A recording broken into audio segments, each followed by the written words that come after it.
Bonjour à tous, moi c'est Rémi, bienvenue dans le podcast Green, le podcast qui vous donne les clés et les méthodes pour améliorer votre parcours au quotidien. Aujourd'hui nous recevons Thierry Lauré, coach et professionnel de l'accompagnement. Comment ça va Thierry? Très bien. Et toi, Rémi? Ça va très bien. Basma est à mes côtés, elle m'accompagnera tout au long de ce podcast, elle est cofondatrice du projet Green Changers. Bonjour Basma, comment ça va? Ça va super. Donc bonjour Thierry, donc comme je disais, tu es coach et professionnel de l'accompagnement, tu as 58 ans, ancien athlète olympique, Ouais. tu as fait notamment les Jeux olympiques de 1988 au 100 mètres, un parcours aussi où il y a eu des blessures qui t'ont poussé, qui t'ont un peu forcé à arrêter le sport. Tu as raté les sélections pour les Jeux olympiques de 1992 et j'aimerais revenir un petit peu sur ce qui t'a poussé, toi, à te lancer après cette carrière sportive professionnelle dans la préparation mentale? Alors, je me suis lancé dans la préparation mentale, pas après ma carrière professionnelle, en tout cas pas tout de suite après ma carrière professionnelle. Pour revenir non pas sur les blessures, mais déjà sur les sélections des Jeux olympiques 1992, en fait, je les ai ratées alors que j'espérais y aller. A priori, j'aurais dû y aller. Et puis, le soir même, en fait, j'ai décidé d'arrêter le sport de haut niveau parce que j'avais été un peu écœuré par rapport à ça, et parce que j'avais une opportunité aussi de me lancer dans le domaine professionnel. Et pendant 3 ans, j'ai plus du tout fait de sport, en fait. Et très rapidement, en fait, dans le milieu professionnel, ce qui me plaisait, moi, c'était plutôt la formation, même si j'étais au départ promoteur immobilier, donc entrepreneur. Et puis très rapidement, j'ai voulu savoir un peu ce qui s'était passé dans ma tête, notamment lors de ces sélections que j'avais ratées. Et j'ai commencé à me passionner pour le fonctionnement du cerveau. Et notamment, j'ai commencé à me former à ce qu'on appelle la PNL, la programmation neurolinguistique. Et je suis aujourd'hui enseignant notamment en programmation neurolinguistique. Et du coup, voilà, c'est ce que nous, on souhaite vraiment donner, comme on l'a dit au début, les clés et les méthodes physiques, mais surtout mentales. Et on aimerait vraiment savoir si, par exemple, toi, dans ta carrière, tu as eu cette aide mentale à un moment donné où tu t'es vraiment rendu compte que ça manquait quand même pour un athlète, du moins à ta période.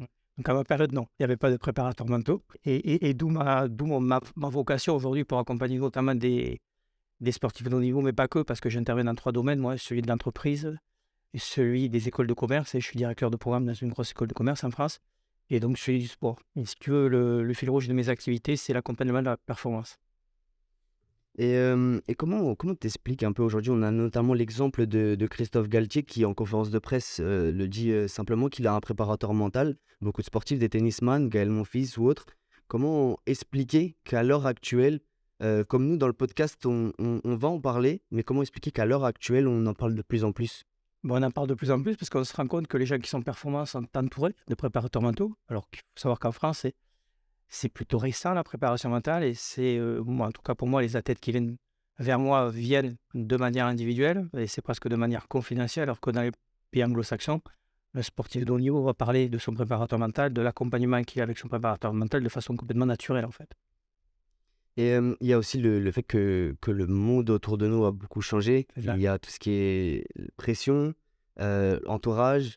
C'est pas du tout comme avant. Il y a la technologie, il y a l'image et tout ça, en fait, ça a un rapport direct sur nous, en fait, sur ce qu'on est nous, sur notre mental et sur nos performances au final. Ouais, alors, j'ai pas très bien compris, la question, mais, aujourd'hui, ce qu'il y a de sûr, c'est qu'il y a beaucoup plus d'informations autour de la préparation mentale, hein, parce que, beh, les réseaux sociaux, heu, les sportifs notamment se déplacent beaucoup et voient très bien ce qui se passe, notamment dans les autres pays, mais pas que. Et puis, comme en France, il y a de plus en plus de préparateurs mentaux. Typiquement, moi, aujourd'hui, quand je suis contacté pour intervenir dans le monde de l'entreprise ou en école de commerce, les formations que je donne, elles sont modélisées par rapport à ce que je fais dans le sport de haut niveau. Et après, il y a des similitudes. Et en fait, la préparation mentale, c'est quoi? C'est accompagner une personne au travers d'un objectif et lui proposer des outils pour qu'elle soit beaucoup plus sereine dans le cadre de sa préparation, et notamment mentale. Et quand on dit mental, alors mental, c'est attention, le mental, c'est pas juste faire de la prévisualisation comme on pourrait le croire. C'est une démarche qui est beaucoup plus globale, dans laquelle on va identifier et enfin intégrer beaucoup d'outils, hein. Donc tout à l'heure, je t'ai parlé de la PNL, on peut parler de l'hypnose, des neurosciences, de la psychologie beaucoup et de plus en plus, puisque moi je travaille notamment beaucoup avec des psychologues dans l'accompagnement des sportifs de haut niveau. Basma, du coup, toi, qu'est-ce que tu en penses à peu près par rapport à ça? Il y a le monde qui a évolué. les méthodes qui apparaissent. Comme l'a dit Thierry, on travaille plus avec les sportifs et autres sur le mental. Qu'est-ce que tu penses de ce côté-là qui est plus visible à l'heure actuelle? Moi, je trouve que c'est quelque chose d'intéressant de manière assez globale, puisque on a tendance à se focus dessus pour des sujets bien précis, comme par exemple le sport de haut niveau, ou euh, en général, c'est pour le sport de haut niveau. Et là, comme tu disais justement, Thierry, toi, tu accompagnes beaucoup de personnes dans les entreprises.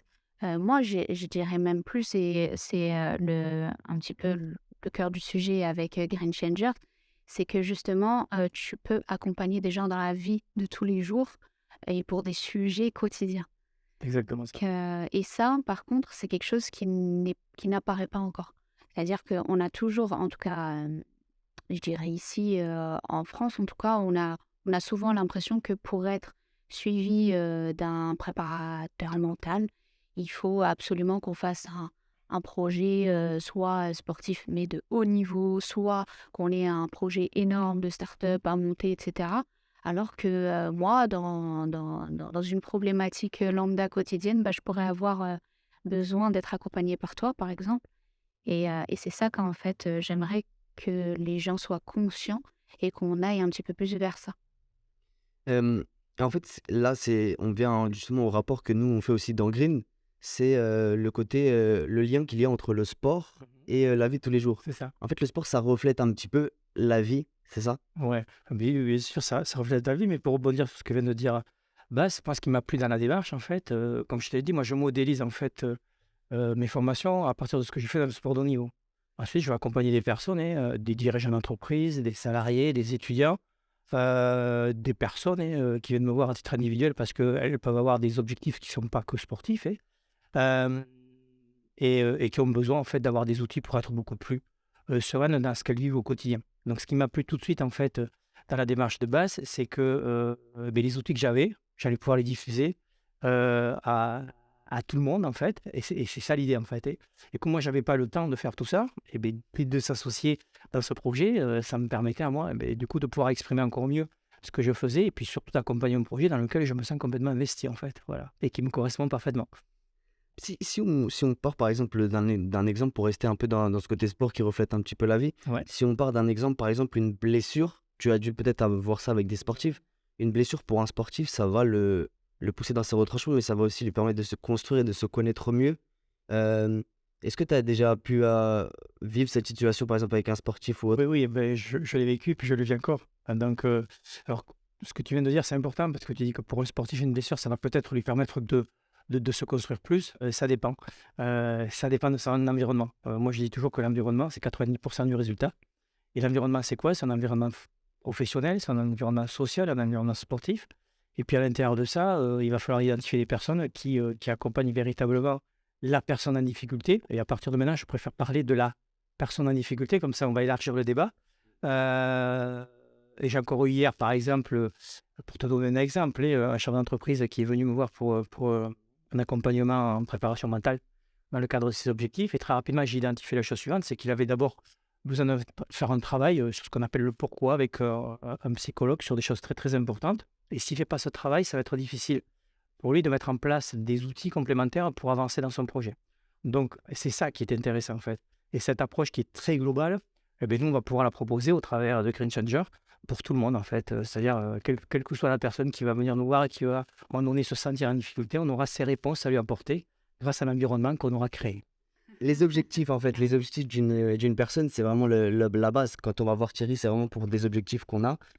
Comment tu vois ça? Parce que c'est pas que dans le sport, comme a dit Thierry, c'est aussi dans le sport. Mais dans la vie de tous les jours, on a toujours des objectifs. Bah, Même quand on se lève le matin. c'est-à-dire que moi, tu vois, je vais aller très simplement dans le vif du sujet, c'est-à-dire que étymologiquement, objectif, c'est-à-dire que déjà, tu as ciblé un objet. Donc, déjà, qu'est-ce que tu veux exactement? Donc, c'est ça l'objectif finalement. Donc, chaque personne peut vouloir un objectif différent et donc sur un sujet différent. Et c'est pour ça que, en l'occurrence, on ne peut pas dire qu'on va mettre l'accent sur le sport ou sur autre chose parce que chacun a son objectif. Donc, si moi aujourd'hui mon objectif c'est de perdre du poids, et ben on peut travailler sur ça avec Thierry parce que finalement, Thierry, je pense tu me dis, Je pense que toi, tu travailles sur la volonté d'atteindre un objectif et non pas sur l'objectif exactement à atteindre. L'objectif, déjà, c'est la base, comme tu l'as dit. C'est-à-dire qu'en fait, elle a très bien formulé. Tu as un objectif, mais qu'est-ce que tu veux précisément? En fait, c'est ça qui est très important. Et déjà, ça, identifier pour pas mal de personnes, c'est pas évident. D'accord? Le matin, quand tu te lèves, en fait, pourquoi tu te lèves? Tu vois, et au travers de ça, une fois que tu sais pourquoi tu te lèves, donc que tu donnes du sens à ce que tu fais, quel que soit l'objectif, et ça peut être de la perte de poids, ça peut être un objectif sportif, professionnel, peu importe. Au travers de ça, ben, aujourd'hui, en tout cas, moi, quand on vient me voir, on va me dire, ben, tiens, je viens de comprendre qu'au travers de cet objectif, j'ai des blocages. Et mon job à moi, en fait, tu vois, le coaching, c'est plutôt un métier de généraliste. Ça va être d'identifier dans ces blocages d'où proviennent ces blocages. Si par exemple c'est la confiance en soi, on va vite identifier que ça vient d'une structure psychologique qui n'a pas forcément été bien structurée au niveau de l'enfance. Donc on va véritablement très rapidement identifier le pourquoi. Et puis là, le boulot du coach, c'est de proposer des solutions. Donc moi, je n'ai pas toutes les compétences et j'en ai certaines. Et typiquement sur la confiance en soi, il va falloir déjà faire un travail relativement important comme c'est un accompagnement. Ça, c'est très important. Je reviens beaucoup, et moi, sur dans mes interviews, et je parle beaucoup des psys parce que pour moi, c'est quelque chose auquel tout le monde devrait avoir accès. C'est juste de l'hygiène mentale d'aller voir un psy. C'est une personne qui a des compétences, et ces compétences, tout le monde devrait y avoir accès. Et malheureusement, c'est pas évident. Voilà, mais c'est ça l'idée en fait, c'est d'avoir une approche globale au travers d'un objectif. Et cet objectif, on va accompagner les personnes, des fois à l'identifier, à le préciser, parce que certaines, elles ont du mal à le faire. Je pense que tu es d'accord avec moi. Ah oui, Ouais, complètement. c'est ça. Mais surtout que, tu vois, par exemple, je vais reprendre le sujet de la confiance en soi, puisque tu viens d'en parler. Souvent, on va entendre, oui, alors, j'ai confiance en moi, ou d'autres qui vont dire, moi, je sais que ma problématique, c'est que je n'ai pas confiance en moi. Mais en réalité, si tu vas au fond avec eux sur la discussion, très peu ne peuvent te définir qu'est-ce que la confiance en Voilà, soi. Tu vois. exactement. Et ça, déjà, on peut pas aller plus loin parce que d'abord, on se définit ce que c'est la confiance en soi. Ensuite, tu me dis si tu l'as ou si tu l'as pas. Et si c'est vraiment ta problématique. C'est exactement ça. C'est-à-dire, à un moment donné, tu as des personnes en face de toi qui sont bloquées dans des situations. Elles vont utiliser des mots des fois. Et sur ce mot, elles n'ont pas de définition. C'est-à-dire qu'elles veulent en fait évoluer, changer quelque chose qui n'existe pas dans leur cerveau. Tu vois ce que je veux dire? Donc la première chose qui est importante, et je pense que tu avais prévu qu'on en parle, c'est ce que j'appelle la prise de conscience. La prise de conscience, c'est 90% en fait du résultat. Moi, tu vois, quand j'accueille une personne qui est entre guillemets en difficulté, qui vient me voir, me dit ouais, c'est compliqué, je ne vais pas m'en sortir. Moi, je souris tout le temps. Je dis à la personne en fait, mais vous inquiétez pas, hein, vous êtes complètement normal. Au regard de ce que vous avez vécu, en fait, tout va très bien. Il vous manque juste un peu d'intelligence, d'outils pour comprendre qui vous êtes, comment vous êtes structuré. Et quand vous aurez fait ça, vous allez voir qu'après, avec des petits outils au quotidien, par de la répétition, de la motivation, mais très rapidement, les choses vont pouvoir changer. Donc en fait, le plus dur, c'est vraiment de faire prendre conscience à la personne, déjà qu'elle a besoin d'être accompagnée, et ensuite le pourquoi, justement, Pour moi, elle se c'est ça. bloque, elle a ce Ouais. blocage-là. Moi, tu vois, dans le sport, et pas que dans le sport, mais dans tous les secteurs dans lesquels j'interviens, c'est vraiment très large. Je vais tout le temps retrouver 4-5 problématiques, entre guillemets, qui reviennent à quoi? À la structure psychologique, en fait. Donc, c'est ça qui est important. Et quand Basma, et quand on a commencé à discuter, qu'elle m'a proposé de rentrer dans le projet avec eux, je pense qu'on s'est tout de suite compris, en fait, sur ça. Tu vois, déjà, avec le peu d'échanges qu'on a, on parle de la même chose, en fait. Et ça, c'est plutôt sympa, en fait. Parce que du coup, on va très vite, tu vois. Donc, on sait très précisément ce qu'on veut proposer au travers de ce projet, parce qu'on a tous les deux, et l'ensemble de l'équipe, identifié précisément, a priori et selon nous, de quoi ont besoin les gens, et notamment les gens qui n'ont pas accès à cette information. Donc c'est vraiment expliquer aux gens que tout le monde aussi peut avoir besoin de cette aide-là, que c'est plus tabou, Exactement. et qu'au final, tout le monde peut s'en sortir, peu importe son objectif, parce qu'avec tout le monde, chaque personne est différente, avec tout le monde, il y a des façons de faire différentes aussi. Alors, plutôt que oui, de s'en sortir, mais surtout de trouver des solutions, je préfère ce mot. Hein, tout le monde peut trouver des solutions à partir du moment où elle sait où aller chercher l'information. Et c'est ça, en fait, qui est difficile. C'est où je vais chercher l'information. Donc, une des missions de Game Changers, c'est ça, c'est de la proposer, en fait, l'information, de la diffuser, d'apporter ces messages, cette connaissance. Et ensuite, au travers de plein de conférences, d'animations, d'ateliers qu'on va proposer, les gens vont pouvoir venir et on va leur proposer tout simplement cette information. Et après, on va les guider, s'ils ont besoin d'être guidés, ou les accompagner plutôt au travers de leurs objectifs. J'aimerais vous demander à vous deux si vous pensez que, par exemple, le rôle de Thierry, c'est plus une façon d'épauler ou d'aider quelqu'un. J'aimerais savoir un peu ta vision par Alors, rapport à ça. j'aimerais bien répondre avant qu'il réponde pour qu'il me dise Ça y est. si je suis bien cerné. Pour moi, Thierry, alors, il ne m'a jamais accompagnée, j'aurais bien aimé. Mais pour moi, c'est vraiment une personne qui va, en fonction de ce que tu vas lui expliquer par rapport à toi, essayer de te donner les outils pour que toi, tu ailles dans ton chemin. Tu vois? Donc, c'est pour ça que je voulais dire ça, parce que finalement, dans ce que tu as proposé, c'est-à-dire l'accompagnement ou la guidance, moi, j'aurais répondu ni l'un ni l'autre, parce que vraiment, c'est bon. Du coup, il y a une petite nuance, hein, donc, Oui. mais qui, moi, me parle beaucoup, en fait. C'est vraiment être avec une personne, l'écouter, bien cerner. C'est exactement ça. Si tu veux, la démarche, en tout cas la mienne, je peux te donner plein d'exemples, mais tu vois, par exemple, avec les sportifs de haut niveau, je vais revenir avec eux, mais c'est exactement la même chose avec tout le monde. C'est moi, là, hier, j'étais avec une athlète dont l'objectif, c'est de faire un podium aux prochains Jeux Olympiques, Paris 2024. Elle est un peu démotivée en ce moment sur ses études. En Master 2, elle me dit, tu vois, là, sur les études, j'ai lâché un peu le pied. Et je lui dis, c'est un peu dommage, en fait, que tu fasses ça, parce que si tu es moins motivé sur tes études, tu seras moins motivé dans ton sport. Elle avait du mal à comprendre ça, et je lui ai expliqué au niveau neuroscientifique ce qui se passait. Et donc, je lui dis, ce qui est important, en fait, c'est que tu mettes du sens dans tout ce que tu fais, à mon avis. Et quand tu vas mettre du sens dans tout ce que tu fais, c'est-à-dire que le sport allié aux études, ça t'amène où, en fait? Parce que c'est ça la vraie question, tout ce que tu es en train de faire aujourd'hui, ça va t'amener où? Parce que s'il faut demain, tu sors, là, tu te fais une entorse, et puis tu ne fais pas Paris 2024, elle se projette aussi sur Los Angeles 2028, le sport, à un moment donné, ça va s'arrêter. Donc, au travers de tous les apprentissages que tu réalises là en ce moment, dans des milieux très concurrentiels, très contraints, sur lesquels tu travailles ta confiance en toi, tout ça, ça va te servir à quoi? C'est ça qui est super intéressant. Donc, la motivation que tu es en train de mettre en place sur ton objectif qui est sportif, ce modèle-là que tu utilises, comment tu pourrais, de la même manière, l'utiliser dans les études, l'utiliser dans d'autres domaines. Et à un moment donné, c'est dans tous tes domaines de vie, tous ces domaines-là t'amènent à un même objectif, qui est du coup peut-être plus élevé. Et là, on est sur un objectif de vie. Et typiquement, elle, c'était très clair. Elle ne le savait pas au début. Son objectif, typiquement, c'est après les Jeux Olympiques de Los Angeles 2028, aller à l'étranger, créer des sociétés à l'étranger.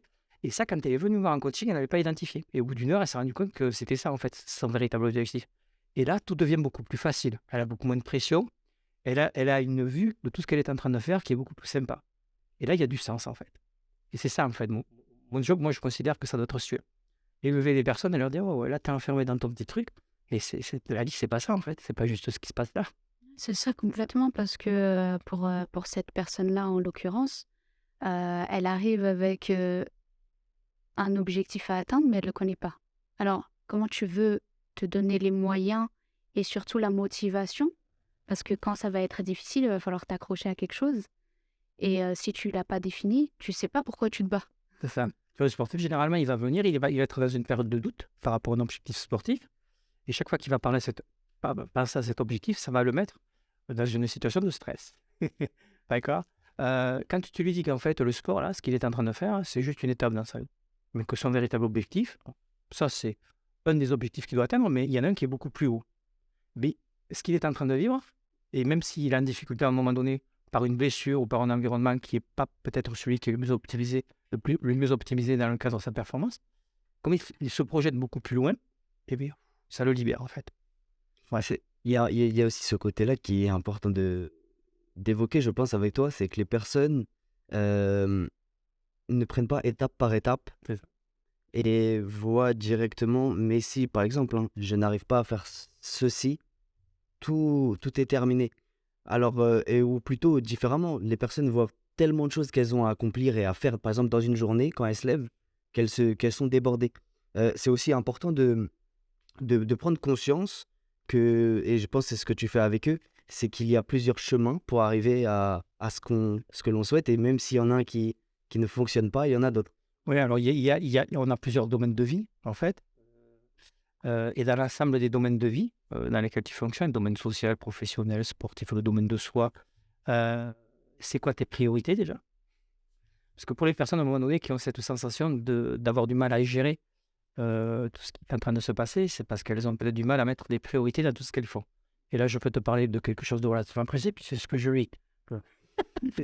C'est justement, on parlait À un de ça. moment donné, tu vois, tu as des activités qui arrivent, tu es de plus en plus sollicité, et puis tu dis, tiens, tu as une période de doute, en fait. Tu vois.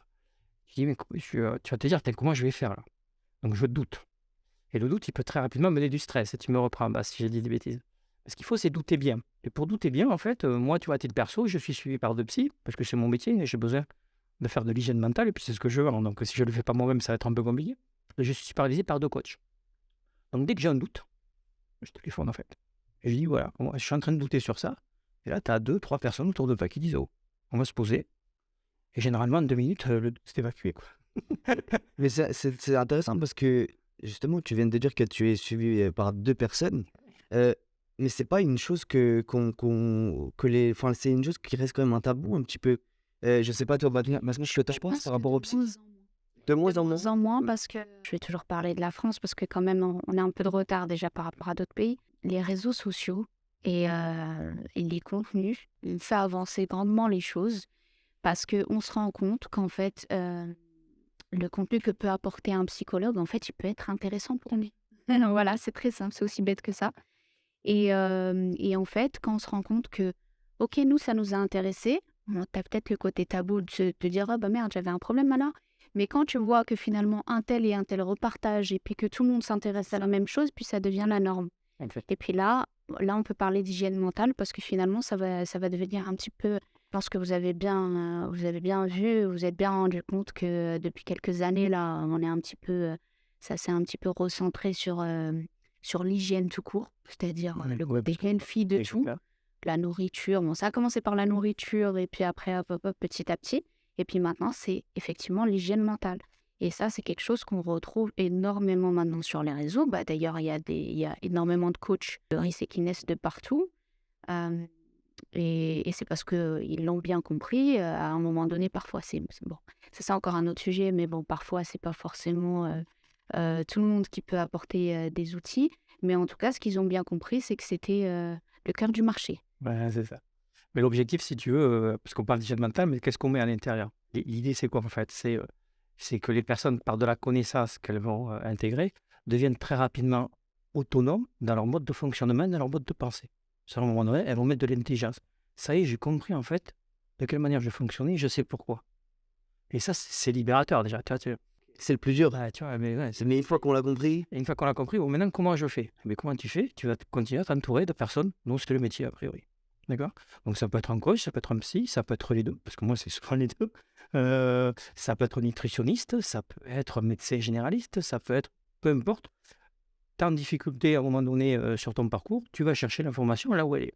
Voilà, et encore, pour encore revenir sur le projet, nous, c'est ça, en fait, c'est qu'on va aller proposer aux gens cette vision globale que l'on a, et pour leur dire, en fait, de venir chez nous, ça va vous permettre ça, en fait, tout de suite de mettre de l'intelligence sur qui vous êtes, de vous libérer un petit peu là, et de vous dire, ben ouais, en fait, quand je suis dans un environnement qui est plutôt sympa, bienveillant, ben je peux avancer au travers de mes objectifs. En fait, il y a des sujets fondamentaux, tu vois. On part d'une base, en fait, et ça, c'est ce qu'on aimerait faire et transmettre. C'est qu'il y a des sujets fondamentaux qui t'aident en globalité. qui vont nous servir par la suite aussi. Parce que ce qui est important, c'est qu'il y a l'aide, par exemple, apportée par Green, par Thierry, par exemple, dans ce côté mental, mais ça va te servir, comme tu l'as dit, une fois que tu as pris conscience, au quotidien, tu es autonome. Mais oui, Et ça va te servir sur le long terme. il faut que tu deviennes autonome. Tu vois, moi j'ai plein d'exemples de sportifs de haut niveau. J'en ai plein, mais je ne peux pas les nommer. Mais typiquement, à un moment donné, je vais observer qu'un athlète est dans un environnement dans lequel il s'entraîne, un environnement social, sportif, dans lequel il est bloqué. Et il faudrait qu'il change juste d'environnement pour aller dans un environnement qui serait beaucoup plus optimisé pour lui. Et à un moment donné, il va avoir du mal à le faire. Il va avoir du mal à se détacher de cet environnement. Parce qu'il va me dire, par exemple, tu vois, si je pars, je vais les trahir. Bref, il y a de la culpabilité. Et là, c'est intéressant d'observer tout de suite, c'est que, en fait, il a été structuré au niveau psychologique à croire ça. Donc, la première étape, c'est de lui dire, mais en fait, ce que tu crois là, C'est ce qui te bloque et tu dois absolument changer cette croyance. Parce qu'autour de toi, il y a des personnes qui te font croire que tu dois rester dans cet environnement pour plein de raisons, hein. Mais pour toi, c'est pas du tout bénéfique. Donc, il va falloir que tu sortes de ça. Et il faut que ça vienne du ou de la sportive elle-même. Donc là, mon job à moi, c'est d'abord de l'identifier avec elle et de lui dire maintenant, tu vas faire un petit travail avec un psy qui va du coup te libérer au travers de tout ça. Et tu vas voir qu'après, les choses elles vont se déverrouiller très rapidement. Et de ce qui pouvait au début être un blocage soi-disant mental, tu vois, parce que j'ai du mal à gérer mon stress, du mal à gérer ma compétition, en fait, tu remontes à des choses qui sont beaucoup plus fondamentales, en fait. C'est exactement ça. Et là, en fait, tu as 4-5 en gros choses thématiques que tu vas retrouver tout le temps. Et là, si tu es bien accompagné, si l'athlète est très bien accompagné, très rapidement, il va progresser. Et là, alors là, du coup, en termes d'individu, ça va lui bénéficier dans tous ses domaines de vie, tu vois, et ça va le libérer partout. Et après, ça va aller très, très vite. Et du coup, son blocage qui était celui du sport, ça va devenir anodin parce que d'abord, il ne l'aura plus et surtout, il va apprendre le sport de manière complètement différente après. Tu as dit quelque chose d'intéressant, c'est par rapport à l'entourage. Basma, quelle est ta vision par rapport de ça, par l'entourage d'une personne, même lorsqu'elle va faire la démarche, par exemple, vers Green, il y a tout un entourage qui pourra lui donner des opinions différentes. Qu'est-ce que tu en penses par rapport à ça? Je pense qu'on a tous été conditionnés par quelque chose ou quelqu'un, un groupe souvent, et on fait partie d'une société déjà, pour prendre large. Et la société, elle a une norme. Et, et donc, du coup, on est un petit peu construit autour de ça, pour pas parler de moule, mais grosso modo. Et donc, du coup, en fait, là, les outils qu'on arrive à apporter, sans même parler de Green Changers, mais qui se développent énormément, c'est que aujourd'hui, il y a d'autres façons de faire et des choses à détruire, en fait. Il y a vraiment une déconstruction qui doit se faire pour une prise de conscience. Et bon, pas partir de zéro, parce que ça, c'est pas possible, ça n'existera jamais. Mais en fait, la prise de conscience, en fait, c'est ce qu'on pourra appeler le zéro. Mais la réalité, c'est qu'il n'y a pas de zéro, puisque tu prends conscience des choses qui ont été avant et te rendre compte qu'en fait, il y a d'autres chemins. Qu'en fait, on n'est pas dans une ligne droite et que, voilà. C'est ça. Tu viens de parler de déconstruction. Moi, je lance une formation là qui va s'appeler le dépouillement personnel. Tu vois. Alors, pourquoi j'ai appelé ça comme ça? Parce que les personnes viennent me voir, elles font du développement personnel. Donc, je leur dis, oui, vous voulez vous développer. Donc, rajouter des couches sur ce que vous avez déjà, des compétences sur ce que vous avez déjà. Et moi, ce qui serait intéressant de savoir, c'est les couches que vous voulez mettre, sur quoi vous les mettez en fait.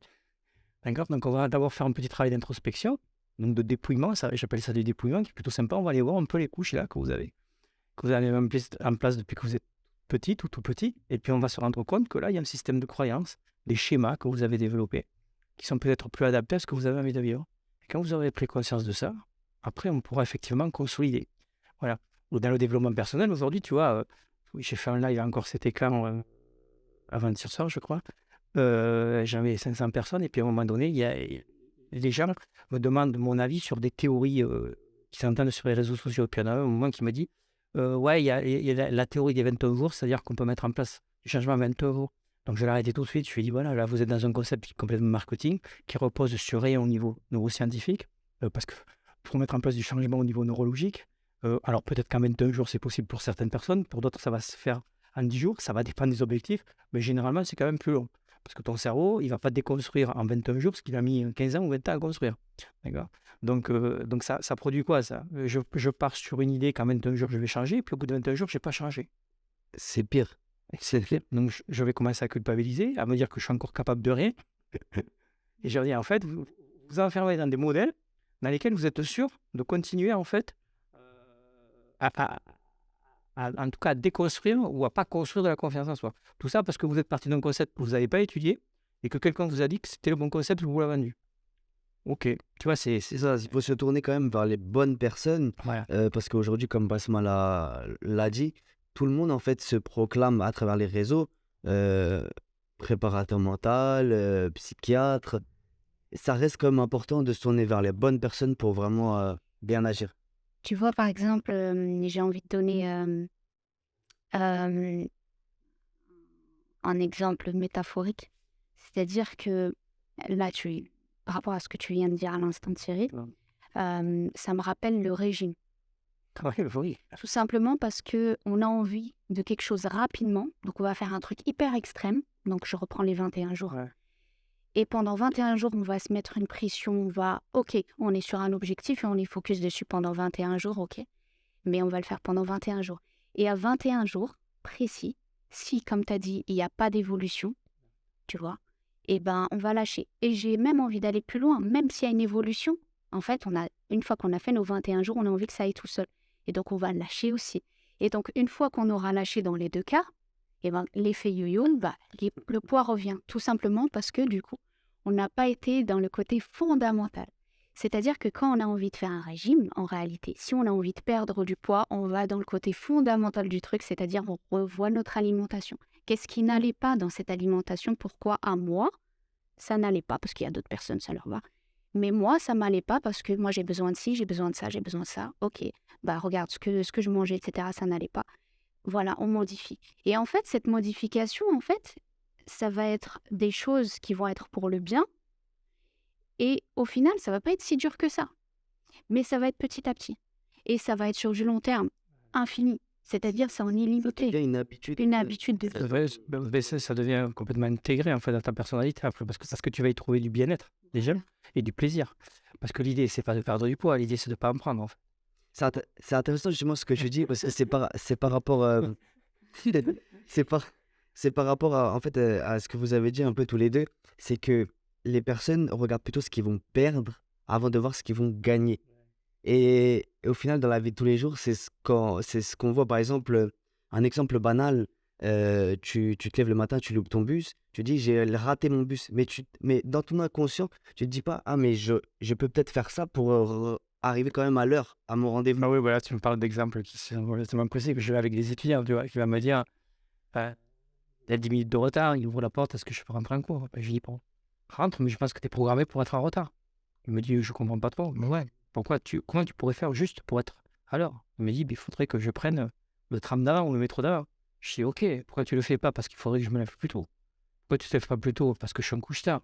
Ça veut dire quoi que tu es un couche-tard? Je suis un couche-tard, j'ai toujours été comme ça. Je dis, c'est une belle croyance limitante que tu as. Tu vois? Mais tout ce que tu perds, généralement, tu as envie de le regagner, tu vois? Si tu perds de l'argent, tu as envie d'en regagner. Si tu perds ta voiture ou quand tu voles ta voiture, tu vas le regagner. Là, je vais dans l'extrême, mais l'idée, c'est de remettre de l'intelligence, en fait, tu vois? De sortir de tous les concepts qui existent, dans lesquels tu es enfermé par ton environnement, ceux que tu as toi-même développés. Et après, c'est d'aller chercher des avis et des avis différents. Ça, c'est super important. Moi, dans l'accompagnement, quand je vais proposer des pistes à quelqu'un, je vais dire, moi, je fais que te proposer des pistes avec des outils que j'utilise au travers des croyances que j'ai moi. Tu t'imagines? C'est quand même très limité comme démarche. Donc, je t'encourage à aller questionner d'autres personnes. Donc, l'idée encore du projet, moi, je vais pouvoir dire quelque chose, ça va dire autre chose, parce qu'on n'aura pas raison sur tout, et tant mieux, parce qu'on vient d'univers différents et qu'on a des expériences différentes. Et puis, une troisième personne va amener un autre avis. Après, c'est la personne elle-même qui, à un moment donné, au travers de toutes les solutions qu'elle va avoir, elle va tester, et à un moment donné, va trouver le truc qui lui va bien. C'est ça, il y a plusieurs chemins, tester, essayer, voir ce qui nous convient le mieux. C'est ça. Et comme on l'a dit, Green, c'est vraiment des clés et des méthodes pour... C'est là que je vais rebondir sur le concept que vous venez de citer parce qu'il a un super nom que tout le monde va aimer, vu que tout le monde adore les concepts avec des mots posés dessus. C'est le biohacking. Parce qu'en fait, le biohacking, c'est vraiment tester sur soi et voir qu'est-ce qui fonctionne. Parce qu'effectivement, on est tous différents. Il y a des choses qui vont me convenir à moi, qui ne vont pas convenir à Thierry et qui ne vont pas te convenir à toi, etc., etc. Et justement, c'est ça. C'est avoir l'intelligence de prendre quelque chose qui potentiellement pourrait nous convenir, se dire, OK, est-ce que à moi, ça va me convenir? On teste, OK. Si c'est bon, on prend la tangente. Et si c'est pas bon, on passe à autre chose. Il y a d'autres choses à tester. Et là, on en revient à ce qu'elle disait tout à l'heure, c'est-à-dire que généralement, les gens, ce qu'ils veulent, c'est du résultat tout de suite. En fait. Ça n'existe pas. Ça. À un moment donné, il faut que tu ailles tester par toi-même. Et généralement, ils font pas ça. Les personnes, elles vont faire quoi? Elles vont avoir à côté d'elles une personne qui a testé quelque chose, avec qui ça fonctionnait, qui va lui dire, ah, tiens, teste ça, ça marche avec moi. Et puis, ça va pas marcher. Et là, elle va se mettre dans la culpabilité tout de suite. Ou l'autre va lui dire, ah, mais si ça marche pas avec toi, c'est que tu fais pas les choses comme il faut. Parce que chez moi, ça marchait. Mais c'est là où on en revenait justement. On en revient à l'environnement, tu vois. C'est ça. Mais tu sais, là je vais un petit peu prendre la tangente, mais du coup, ça, c'est quelque chose qui... J'ai vraiment du mal. C'est... En ce moment, il y a tellement de contenu de part et d'autre qu'on a tendance à vouloir prendre de partout. Et du coup, on va avoir, pareil, je vous donne par exemple deux choses qui pour moi sont complètement différentes, mais qui ciblent les mêmes personnes. Je vais avoir une personne qui s'intéresse au développement personnel, etc., le bien-être et comment être heureux. Voilà. Ouais. Et il va tomber sur le concept de stoïcisme. Voilà. Et puis là, il va me dire... Excusez-moi, en fait, j'ai pris un exemple d'une personne en particulier que je ne citerai pas. Il va me dire, ok, mais moi, c'est ça en fait. Moi, je suis stoïque. Ah, c'est ça. Je veux aller dans ce sens-là, en gros. C'est ce qui va me permettre d'être bien dans ma vie. D'accord? Jusque-là, tout va bien. Et puis, 2 jours plus tard, on retombe sur une vidéo, donc que ce soit de la même personne ou une autre personne, mais qui va parler du concept de pour aller au bout de ton cheminement, tu dois vivre tes émotions vraiment. Et puis là, moi, c'est ça. Je vis à fond mes émotions et parce que j'ai envie d'évoluer dans... Et là, chez moi, il se passe quelque chose. Je dis, ok, j'ai pas toutes les définitions, je maîtrise pas tous les concepts. Mais, grosso modo, le stoïcisme, c'est un petit peu, quoi qu'il arrive dans ta vie, adopter des émotions neutres, Ouais, pas te laisser en fait submerger par une émotion. Mais finalement, ce que tu es en train de me dire, c'est que tu vis tes émotions, tu vas jusqu'au bout de tes émotions pour qu'elles puissent... voilà.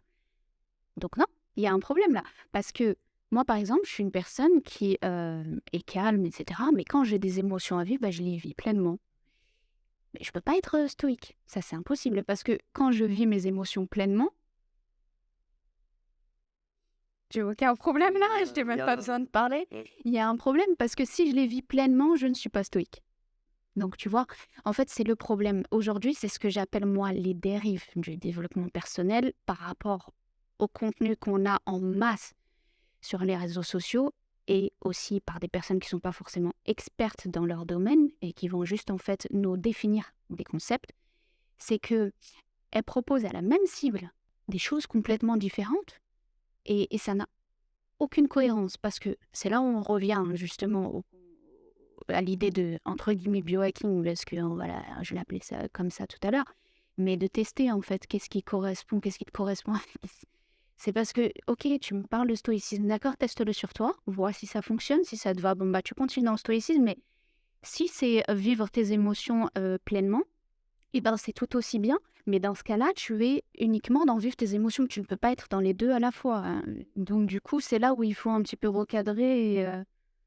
Alors, c'est important, si je peux me permettre de rebondir, en tout cas de rajouter des choses, c'est que ces émotions, c'est la base. Tu vois, moi, souvent, on me dit, en fait, tu fais beaucoup de choses, c'est quoi ton métier? Je dis, mon métier, c'est la gestion des émotions.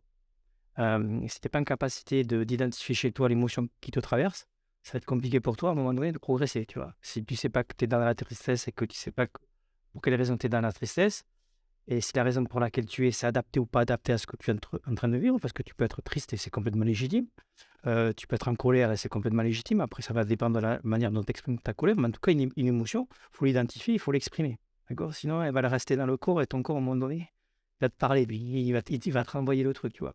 Donc ça, c'est la base après. Ensuite, sur les différents concepts, les personnes elles vont avoir un concept, puis un deuxième, puis un troisième, et elles vont essayer de souvent tester plusieurs concepts, mais souvent elles n'en testent pas plusieurs parce qu'elles en voient tellement que du coup elles se mettent jamais en action. Ouais, exactement. Et qu'elles vont avoir du mal à identifier la chose suivante, c'est bizarre en fait.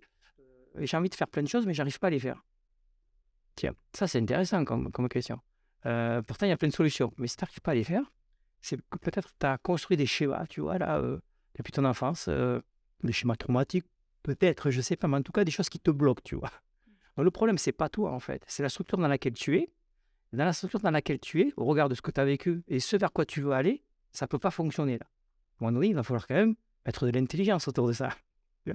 Donc, sors de la culpabilité, entoure-toi des bonnes personnes, arrête de lire des bouquins, des machines, des trucs, va chercher l'information au bon endroit, et à un moment donné, quand tu auras bien structuré tout ça, tu vas décider d'une première action que tu vas mettre en place dans ton quotidien qui va pouvoir te prouver qu'à toi-même, tu es capable de faire autre. Mais justement, il y a dans ton travail, ce que tu fais, c'est faire prendre conscience à la personne aussi qu'elle est maître C'est ça. de ce qu'elle fait. Mais quand, par exemple, on va prendre l'exemple dans le sport, quand la personne est dans un sport, par exemple, solo, de l'athlétisme, par Oui, exemple, et qu'elle perd toute seule, sachant que tu lui as appris à être maître d'elle-même. elle perd pas tout. La culpabilité, justement. Ouais, alors moi, tu vois, ça, je l'identifie tout seul. Alors, comme moi, je l'ai vécu, ça, moi, ce que j'ai compris par le développement personnel et par le travail que j'ai fait sur moi, c'est que j'avais beaucoup de culpabilité au départ. Et parce que quand tu n'es pas bon dans tes performances, souvent, on va te dire tu t'es mal entraîné, tu as mal dormi. Bref. L'environnement dans le sportif va plutôt te faire culpabiliser parce qu'il ne veut pas lui endosser, en fait, la partie de la défaite, entre guillemets. Mais souvent, tu as un coach qui n'est pas adapté, tu as un kiné qui n'est pas adapté, tu as un médecin qui n'est pas adapté, qui n'a pas la bonne information. Il n'est pas allé se former lui-même. Il n'est pas allé chercher les dernières recherches en neurosciences qui vont permettre à l'athlète de progresser. Donc, un athlète qui est autonome, et moi je le fais avec tous les athlètes, ça maintenant. Je lui dis, tu veux être autonome? Il faut que tu sois en capacité d'identifier ton environnement, et dans ton environnement, qui t'aide vraiment, qui t'accompagne vraiment au travers de ton objectif. Et quand tu lui poses une question, au travers de la réponse qu'il va te donner, tu vas savoir s'il est compétent ou pas. Et si à chaque fois, il te dit que c'est toi la problématique, tu sais que là, tu n'es pas dans le bon environnement. Point barre. Donc, tu dois être en capacité de changer. D'ailleurs, j'aimerais bien te poser la question, qu'est-ce que tu en penses de ça? C'est aussi une des dérives du développement personnel qui m'agace un petit peu. Et des personnes, enfin en tout cas des coachs ou de peu importe quoi, des livres et tout ce qui s'ensuit, qui dit que finalement, tout ce que tu as eu dans la vie, c'est toi qui l'a attiré. Tu vois, dans la pensée positive, où on va parler, comment ça s'appelle? La loi de l'attraction. La loi de l'attraction, tu vois. Alors, la loi de l'attraction, à partir du moment où je vais penser positif, je vais attirer, ou en tout cas, je vais attirer vers moi ce à quoi je suis en train de penser. Bon, c'est quand même un peu plus complexe, tu vois. Ça veut dire qu'à un moment donné, tu t'es mis en action, tu es parti dans des environnements dans lesquels tu t'es entouré de personnes qui ont envie de t'accompagner, parce qu'au travers de toi, elles-mêmes, elles allaient s'exprimer, donc s'épanouir. Je pense que on est plutôt dans ça, tu vois. Donc, les gens qui, à un moment donné, attirent du bien-être ou attirent de la performance parce qu'elles ont eu cette capacité de mettre autour d'elles des gens qui vont leur permettre de performer. Ça n'arrive pas comme ça, quoi. Si tu es assis dans ta chaise et que tu dis la loi de l'attraction, là, elle va fonctionner, là. Moi, j'en connais pas, hein. Et ceux qui vont me le dire, il faut qu'ils me le prouvent, tu vois ce que je veux dire. Même si on est dans des champs magnétiques, des champs énergétiques, mais à un moment donné, il faut être dans l'action, quoi. Donc, bon, voilà, la loi de l'attraction. Je vais vous faire des... Moi, je ne suis pas là pour détrier les gens qui sont dans le développement personnel, parce que je pense que tout le monde est là pour amener sa pierre à l'édifice. Mais ce que je dis surtout, c'est aux personnes qui veulent progresser, Faire attention. allez chercher de l'information. Entourez-vous et allez chercher, soyez très, très curieux. Mais c'est difficile, justement, dans un monde où, comme Bassman l'a dit, il y en a de plus en plus. Et même, c'est la même chose, justement, avec la préparation mentale sur les réseaux. Mais les informations au quotidien, à la télé et autres, on en a tout le temps. Et puis, Donc, c'est la même chose, en fait. en plus, il faut faire attention parce que ça vient aussi le sujet de l'algorithme. Parce que la loi de l'attraction, par exemple, bah, une fois qu'on a envie d'y être, on est plein dedans. Et puis, c'est compliqué de se sortir de ça. Ouais, exactement. Alors, elle va parler déjà de l'algorithme qui est celui, tu vois, de la plateforme sur laquelle tu vas chercher l'info, qui à un moment donné a identifié que c'était ton sujet de prédilection et qui va te faire remonter tout ça. Et puis, il y a ton algorithme à toi. C'est-à-dire qu'à un moment donné, tu vas te focaliser sur quelque chose. Et puis là où tu mets ton attention, au niveau neurologique, tu mets ton énergie. Et ensuite, il y a une partie du cerveau qui s'appelle le système réticulaire activateur, qui va repérer dans l'environnement tout ce qui va consolider ta croyance. Donc, tu es complètement focalisé sans t'en rendre compte et guidé par ton cerveau à aller dans la mauvaise direction. C'est pour ça que je dis souvent que ton cerveau n'est pas ton ami, en fait. Ton cerveau, c'est pas ton ami. Autre chose aussi que tu dis souvent, c'est que le plus grand combat est contre soi-même. Et en fait, ça revient à tout ça, c'est qu'en fait, si on reprend un petit peu ce qui a un peu été dit, il y a la prise de conscience donc, pour faire la démarche. Ensuite, il y a la prise de conscience de ce qui ne va pas et de comment on peut le faire. Et ensuite, il y a essayer de ne pas aller vers ces dérives et en même temps de soi-même rester focus aussi. Ça, et la prise de conscience de bien s'entourer. Et c'est ça, voilà, c'est pour ça que Thierry est là. Et C'est justement pour te donner des outils, en parlant de neurologie, etc. C'est des outils qui sont très importants, franchement. Et certains, voilà, il y a des tips, au final, on peut appeler clairement ça des tips. Maintenant, une fois que tu sais certains fonctionnements de ton cerveau, en fait, tu sais comment contrer la chose, en C'est fait. ça, c'est des tips. Tu vois, encore hier, moi, je reçois plein de messages et là, sur Insta. Hier, il y a une personne qui m'envoie un message et qui m'a dit elle préparait un examen, elle fait une certification professionnelle. Et elle m'a remercié. Elle me dit ben voilà, ça fait des mois que je regarde vos vidéos, et notamment certaines, parce qu'à un moment donné, dans mes révisions et dans ma préparation, j'avais des doutes. Et j'ai eu mon examen, et donc je vous remercie une deuxième fois. Tu vois, et c'est des tips, mes vidéos, elles font 1 minute 30. Moi, des fois, j'hallucine, en fait. Je me dis, tu vois, t'as pas le temps de parler dans une vidéo. Et j'aimerais tu vois, j'espère qu'un jour, Insta, ils vont faire des reels de l'IA, tu vois. Mais juste avec ça, si la personne est en capacité de prendre les messages, elle va tout de suite véritablement transformer déjà par elle-même, en fait, parce qu'elle est venue. Alors, je ne dis pas que je suis la bonne information, parce s'il est venu me voir moi, ce garçon, il a dû en voir plein d'autres. Mais c'est ça l'idée. Et donc là, dans le projet, moi, je vais amener mes compétences, mes bases, elle a les siennes, et puis il y en a d'autres compétences. Moi, c'est ce qui me plaît dans ce projet, c'est qu'on va être une équipe. Moi, je vais me nourrir du projet, on va tous se nourrir du projet, parce qu'on va tous se nourrir les uns les autres. Et toute cette richesse, on va l'apporter aux gens qui vont venir. Et la personne va, comme Basma peut le dire, piocher Exact. ce dont elle a besoin pour, pour réussir dans ce qu'elle souhaite, justement. Moi, je vais lui transmettre un message à la personne, et puis elle va aller voir Bass, elle va lui dire dans ce que m'a dit Thierry, je n'ai pas très bien compris. Et puis Bass, elle va lui dire à sa façon, elle va comprendre. Voilà, parce que je peux pas, parce que ma façon de communiquer, il y a des gens qui me comprennent et d'autres pas. Et c'est pour tout le monde pareil, en fait. Tu vois ce que je veux dire? Et c'est ça, ça va être ça la richesse du projet Game Changer. Enfin, je crois. En tout cas, en tout cas, c'est l'idée, quoi, tu vois. Est-ce qu'il y a une question que j'aimerais te poser, c'est est-ce qu'il y a quelqu'un à un moment qui, par exemple, est venu sur les réseaux, tu parlais des Reels, pour une chose précise et au final, tu l'as aidé au final plus globalement. Elle est venue, par exemple, pour un petit détail et au final, tu l'as vu globalement. C'est peut-être aussi le cas pour Green. Une personne va venir pour un petit détail. Ouais, c'est à un moment donné, ils vont identifier au travers d'une vidéo que je peux les accompagner. Alors, moi j'ai une chance, et vraiment, j'ai de la chance. Parce que tu sais, dans l'accompagnement, en fait, 90% du résultat, je dis tout le temps 90%, parce que c'est vrai, va dépendre de la relation de confiance que tu as avec la personne. Et moi, les personnes qui veulent être coachées, elles me disent, c'est avec vous que je veux être coaché. Parce qu'elles ont vu des vidéos, elles ont décidé dans leur tête que c'est avec moi qu'elles allaient, du coup, mettre en place le changement. Ça, c'est 90% du résultat. Les gens, ils ont confiance en toi. Donc après, quand tu vas leur proposer des pistes, en fait, elles sont en mesure d'accueillir ce que tu vas leur proposer. Et tu sais qu'après, elles vont le faire. En tout cas, elles vont tester. Mais la magie, c'est elles qui l'ont. Moi, j'ai pas de magie, moi. À un moment donné, moi, je propose des outils et puis les personnes vont tester. Et ça va se faire au travers de la relation de confiance. Ça, moi, je pense que la magie, elle est justement dans le fait que les gens recherchent beaucoup, en fait, de l'émotion et pas forcément du contenu intellectuel de base sur les réseaux sociaux. Et quand on tombe, en fait, sur tes vidéos, en l'occurrence, ben, tu vois, ça fait agir directement sur nos émotions.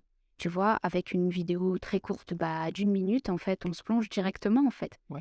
Et du coup, tu as déjà agi Oui, personnellement c'est ça. sur nous, tu vois. Donc, c'est pour ça, en fait, que directement, il y a cette relation de confiance qui est déjà établie avant même le premier...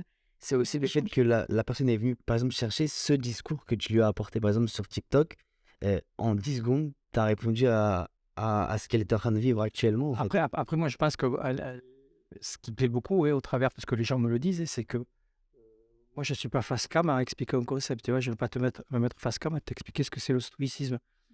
Moi, en fait, si tu regardes mes vidéos, la plupart du temps, je suis en formation, en fait, avec des gens. Donc, ce qu'on capte de moi, c'est des moments de formation. Donc, les gens, en fait, quand ils m'observent, ils me voient, c'est comme si je leur parlais. Comme vraiment en action, tu vois. Et je suis complètement dans un état normal où on va capter des moments qu'on considère être importants. Parce que souvent, c'est des moments que les étudiants, par exemple, les gens de formation vont me faire remonter. Et je vais dire, tiens, là, la personne m'a dit ça, donc je pense que ça serait pas mal de capter ce moment et de le mettre sur les réseaux. Et ça fonctionne plutôt pas mal. C'est-à-dire, et je crois que c'est un peu... Il y a d'autres personnes qui se filment en formation dans le cadre des réalités qu'ils proposent sur Insta ou sur TikTok et qui font du développement personnel. Mais j'en vois pas beaucoup. Et moi, je veux rester sur ça. Tu vois, souvent, on me dit, tiens, tu vas te poser, puis tu vas expliquer ce que c'est la gestion des émotions. Je suis incapable de faire ça. Je suis incapable de mettre face cam et de parler. Parce que tu es dans l'échange, la transmission directe au cas par cas. C'est ça, ouais. Et justement, en fait, ce qui est très important, c'est que, comme je disais juste avant, c'est que tu agis directement sur la personne, sur son cas à elle, en fait, sans te rendre compte directement, puisque tu ne la connais pas.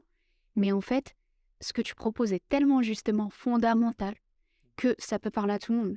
C'est-à-dire que dans n'importe laquelle de mes problématiques, en fait, je prends une vidéo de toi, n'importe laquelle, et ben ça va toucher une de mes problématiques, en fait. J'ai des Français, tu vois, qui sont au Canada, les entrepreneurs, et qui préparent des grosses levées de fonds aux États-Unis là, sur leur entreprise. Et j'ai eu le mari et la femme. Et quand ils m'ont contacté, et dès que j'ai commencé, je fais un entretien préalable. Moi, quand je fais du coaching, je fais d'abord un entretien préalable, 45 minutes, 1 heure, avec les personnes pour leur expliquer ce que je fais. On va essayer d'identifier ce dont ils ont besoin. Puis on va décider, au final, si on met en place ou pas le coaching, parce que ça se décide. Et la personne me dit, non, mais j'ai vu 2 vidéos, Thierry, je vais t'indiquer lesquelles. Et là, je sais qu'il y a la solution. Parce que tu les as touchés à... C'est-à-dire que c'est des personnes qui sont en réflexion, tu vois, à un moment donné, comme tu viens de dire, Basma, chez elles, ça provoquait quelque chose, des états émotionnels, mais aussi neurologiques. Ah ouais, ça y est, il y a peut-être là, laquelle est peut-être là. Voilà. Donc c'est fabuleux, et pour ça, les réseaux sociaux, c'est génial. Et justement, par rapport à ça, c'est des personnes qui ont pris conscience. Est-ce que tu aurais une anecdote, et faire un petit moment comme ça, anecdote, d'un moment, que ce soit toi ou avec des personnes qui t'a vraiment marqué dans ce côté-là, qui t'a fait prendre conscience quand même ou que c'était important, ou qui t'a fait changer un peu. Alors, mais je vais reprendre celui que j'ai repris sur le dernier podcast, on en a parlé avant. Enfin, moi, je donne des cours à l'INSEC, qui est une grosse école de commerce. Enfin, je suis directeur de programme. Et j'ai mis en place ce qu'on appelle des cours de développement personnel. Donc, les étudiants, notamment bachelor, ils ont 3 jours de cours de développement personnel obligatoires. 3 jours de cours de développement. Et donc, je donne des cours, donc je les ai pendant 3 jours. Et sur le dernier cours, quand je finalise, je termine les 3 derniers jours, je leur dis souvent, qu'est-ce que vous retenez des 3 jours, en fait, qu'on a passé ensemble? Et souvent, ils vont me parler la gestion du stress, la gestion de ça, ils vont revenir sur des blocages. Et puis, une étudiante qui me dit, à un moment donné, elle me dit juste la chose suivante, elle me dit, moi, ce que je retiens des 3 jours, Thierry, c'est le rythme cardiaque. Chaque fois que je te vois, là, je pense à mon cœur. Et je sais que tout passe par là et par la respiration. J'ai compris ça. Depuis 3 ans, je fais de la cohérence cardiaque, qui est un exercice de respiration. Elle a compris que ça relâchait son nerf vague et que ça alignait au niveau émotionnel ses 3 cerveaux. Voilà. 100 milliards de neurones, 80 000 neurones, 500 000... Et comme elle a testé tout de suite, elle avait des schémas qui la bloquaient, tu vois, dans sa tête. En passant par la respiration, tout de suite, ça a débloqué plein de choses. C'est du basique, hein, tu vois, c'est des choses. Mais comme disait Bass, en fait, on en revient à quoi? Des choses hyper fondamentales. Et là, on est sur quoi? Sur le cœur. Moi, quand elle me l'a dit, j'ai pleuré, en fait. Parce que c'est la première fois que quelqu'un me le disait. En 5 ans que je donne ça fait 5 ans que je donne des formations. Je vois à peu près 1500 étudiants, autant de professionnels. C'est la première fois qu'on me dit ça. En 5 ans, c'est un truc de fou. Hein. Je ne m'y attendais pas du tout. Et j'ai dit, mais ouais, c'est exactement... Elle a tout compris. Mais là, la fille, elle a tout compris. Tu sais que pour elle, ça va être cadeau. Elle a tout compris. Tout ce qu'elle va remettre. Parce que chaque fois qu'elle va être en difficulté, chaque fois qu'elle va avoir un petit problème, elle va se poser. Quand tu es stressé, tu as ton contexte préfrontal qui est plus oxygéné. Et quand ton contexte préfrontal est plus oxygéné, tu as l'incapacité de prendre des décisions et de mettre en place des raisonnements, en fait. Donc, tu sais que quand tu reprends ta respiration et que tu régules ton rythme cardiaque, tu re-oxygènes ton contexte préfrontal, du coup, t'es mieux. Tu sais, c'est comme si tu faisais ça. Ah ouais, ça va mieux. Et là, d'un coup, tu as de la lucidité qui se met en place et le stress s'évacue. Mais ça se fait en quelques secondes, en fait. Le stress, justement, c'est quelque chose qui est omniprésent chez nous. C'est omniprésent, oui, parce que c'est physique, c'est naturel. Mais après, c'est comment tu vas l'utiliser, comment tu vas gérer la chose. Donc, justement, on peut parler de ça je vais te poser la question, est-ce que justement le stress peut être positif? Oui, mais le stress, il est toujours positif. Et le stress, le jour où tu ne stresses plus, tu meurs. Parce que comme elle l'a dit, en fait, c'est quelque chose de naturel, ça te maintient en vie. En fait, le stress, c'est quoi? C'est une pensée qui va provoquer une accélération du rythme cardiaque. D'accord? Donc, une accélération du rythme cardiaque, ça permet quoi? Par de la production de noradrénaline, pour être un peu technique, de permettre au cœur d'avoir plus de sang qui va arriver. Et notamment, ce sang, ensuite, il va pouvoir le diffuser dans les muscles rouges, qui va permettre le corps à la fuite ou au combat, notamment. Donc, c'est une réaction physiologique qui te permet à faire face à un danger réel ou imaginaire. Mais aussi à produire un effort. Donc, pour reprendre l'exemple du sportif, s'il ne stresse pas, ça va être compliqué. Pour lui, si son cœur n'accélère plus, ça va être compliqué. Moi, là, si mon cœur il accélère plus, je ne vais pas pouvoir me lever. Tu vois? Donc, je vais prendre une bonne inspiration et quand je prends une bonne inspiration, mon corps accélère, ça va me donner l'envie, de me lever. Donc, le bon stress, c'est celui qui te met en énergie, qui le matin te permet de te réveiller, tu vois. Le mauvais stress, c'est celui qui va te maintenir dans un niveau d'énergie très élevé, dans lequel tu vas développer une autre hormone qui s'appelle le cortisol et qui est l'hormone la plus dangereuse du corps. Et donc, quand tu es dans des états de stress prolongés, tu as donc besoin de beaucoup d'énergie pour que ton rythme cardiaque reste à un rythme très élevé. Et donc, très rapidement, du coup, tu vas te fatiguer. Et c'est comme ça qu'on va t'emmener en burn-out. Parce qu'à un moment donné, on va être dans un système de pensée dans lequel on pense qu'on ne va jamais y arriver, que dans l'environnement dans lequel on est, on ne va pas s'en sortir. Tout ça, ça demande au cerveau de fonctionner de manière très rapide et à des rythmes élevés, mais surtout sur des périodes très longues. Et pour maintenir ce rythme d'onde cérébrale, tu as besoin d'énergie, donc de stress. Et là, le stress, du coup, il ne devient pas bon. Je parlais de burn-out, mais justement, moi, c'est par rapport à ça, c'est aller chercher l'aide avant justement d'atteindre ce point-là. C'est ça. Mais en fait, ce qui se fait de plus en plus, c'est que on va chercher l'aide, mais en général, quand tu vas chercher de l'aide, c'est que déjà, il y a le burn-out. En réalité, c'est comme pour les actions. On dit en général, quand on commence à en parler, c'est que c'est déjà trop tard. Donc, tu vois, c'est qu'à un moment donné, si tu te dis, bon, bah là, il va me falloir de l'aide, ou ah, tiens, je vais scroller sur le développement personnel ou la psycho, c'est que tu sais déjà en toi, peut-être que c'est pas conscient, mais tu sais déjà en toi que là, il va falloir une aide extérieure pour que tu ailles mieux, tu vois. Et du coup, le but, c'est qu'on soit justement dans cette hygiène mentale qui fait que quotidiennement, on ait ce régime-là, quasi alimentaire, d'avoir ça quotidiennement comme étant une norme. Et en fait, c'est beaucoup plus simple comme ça parce que quand tu es déjà en surpoids, tu vois, je reprends toujours des métaphores parce que c'est ça justement la globalité chez moi, c'est que quand tu es en surpoids, quand tu vas vouloir perdre 50 kilos, et ben là, ça va être vraiment compliqué. Par contre, quand tu as un poids de forme et que tu le maintiens, en réalité, c'est simple. C'est ça, c'est qu'en fait, ça sera toujours compliqué. Oui, généralement, si tu veux, les personnes, quand elles viennent te voir, c'est qu'elles sont dos ou face au mur, je ne sais pas. En tout cas, ça y est, la problématique est installée. Donc, c'est difficile de se dire, quand a priori tout va bien, que peut-être quelque chose de pas bien pourrait arriver. Et donc, d'être en anticipation de ça. Mais tu as plein de moyens de le faire. Tu vois, moi, Justement, je vais rebondir sur ce que tu as dit. Quand les gens viennent te voir, ils sont soit face, soit dos au mur. Et c'est drôle parce que je parlais avec ma cousine qui est psychologue d'ailleurs il n'y a pas longtemps. Et je lui disais que c'est toujours plus facile avec une personne qui est déjà en fait au fond. Parce que en fait, elle est dos au mur. Elle n'a plus d'autre choix en fait que d'avancer. c'est ça, il n'y a pas de tomber. Yep, exactement. Et à un moment donné, il faut que tu... Alors pour certaines, c'est difficile quand même d'être dans cette situation. Mais généralement, oui, c'est ça, dans l'accompagnement, tu vas recevoir des personnes qui se disent, mais là, ça y est, il faut absolument que je trouve une solution parce que sinon, ça risque de mal tourner à un moment donné. Voilà. Ça tourne mal. Ou ça tourne mal, mais c'est pour ça que d'être dans l'anticipation, c'est plutôt sympa. Mais être dans l'anticipation, ça demande du travail, ça demande d'entourer de personnes qui vont te dire, attention, tu vois, là, après oui, tout va bien, mais fais attention quand même. Mets en place de l'hygiène, tu vois, c'est pareil, de l'hygiène de vie.